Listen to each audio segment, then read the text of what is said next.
On commence donc avec le nouveau visage de la très riche et très paisible Suisse. Ce visage, c'est celui du dirigeant populiste Christoph Blocher, 63 ans. Voici les résultats définitifs de ces élections. Son parti, l'Union démocratique du centre, recueille 26,6% des voix. Et elle arrive donc largement en tête devant le Parti socialiste, 23,3%. La droite traditionnelle, Parti démocrate chrétien et Parti radical démocrate, est loin derrière. Richard Binet. Ils applaudissent leur victoire, la Suisse vient de basculer, l'UDC, le parti nationaliste helvétique, est désormais la première formation politique du pays. Leur patron, c'est Christoph Blocher, multimillionnaire, tenant de la manière forte pour, selon lui, redresser une Suisse en déclin.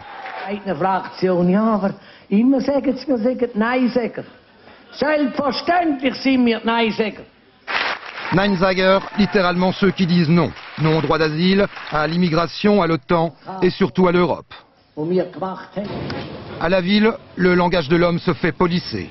C'est là toute sa force, disent ses adversaires, un discours patriotique et moraliste ponctué de propos musclés.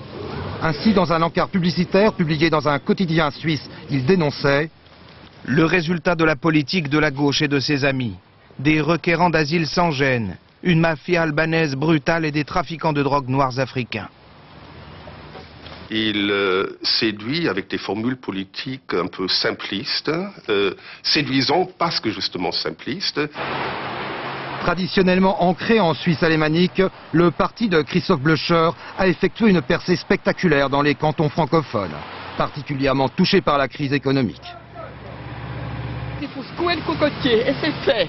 Moi, j'ai pas de parti politique, je fais partie d'aucun parti, mais ça a été trop loin. Automatiquement, il faut un changement, automatiquement.